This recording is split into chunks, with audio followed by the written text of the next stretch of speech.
Hello friends, எப்படி இருக்கீங்க? நான் தான் மிராக்கிள். நான் இந்த சம்மர் வெக்கேஷனுக்கு நிறையா பைபிள் வர்சஸ் படித்தேன். அதை தான் நான் இப்போ சொல்ல போகிறேன். ஃபர்ஸ்ட் ஆஃப் ஆல் நான் என்ன சொல்ல போகிறேன்னு தெரியுமா? சங்கீதம் 46. தேவன் நமக்கு அடைக்கலும் பலனும், ஆபத்து காலத்தில் அனுகூலமான துணையுமானவர்.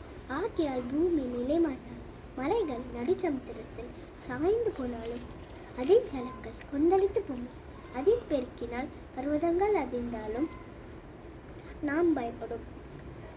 ஒரு நதி ஒன்று, அதில் நீர் கால்கள் தேவனுடைய நகரத்தையும் உன்னதமானவர் வாசம் பண்ணும் பரிசுத்த ஸ்தலத்தையும் சந்தோஷிக்கும். தேவன் அதன் நடுவில் இருக்கிறார், அது அசையாது. அதிகாலையிலே தேவன் அதற்கு சகாயம் பண்ணுவார்.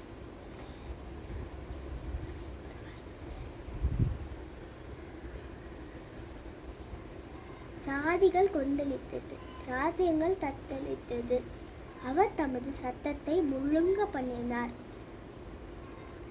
பூமி உருகி போயிற்று. சேனைகளின் கர்த்தர் நம்மோடு இருக்கிறார். யாக்கோபின் தேவன் நமக்கு உயர்ந்த அடைக்கலமானவர். பூமியிலே பால் கடிப்புகளை நடப்புகிற கர்த்தருடைய செய்கைகளை வந்து பாருங்கள்.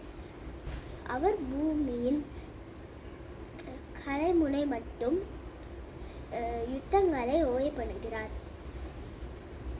வில்லை ஒடித்து ஈட்டியை முறிக்கிறார். ரதங்களை நெருப்பினால் சுட்டெரிக்கிறார். நீங்கள் அமர்ந்திருந்து நானே தேவன் என்று அறிந்து கொள்ளுங்கள். ஜாதிகளுக்குள்ளே உயர்ந்திருப்பேன், பூமியிலே உயர்ந்திருப்பேன். சேனைகளின் கர்த்தர் நம்மோடு இருக்கிறார். யாக்கோபின் தேவன் நமக்கு உயர்ந்த அடைக்கலமானவர்.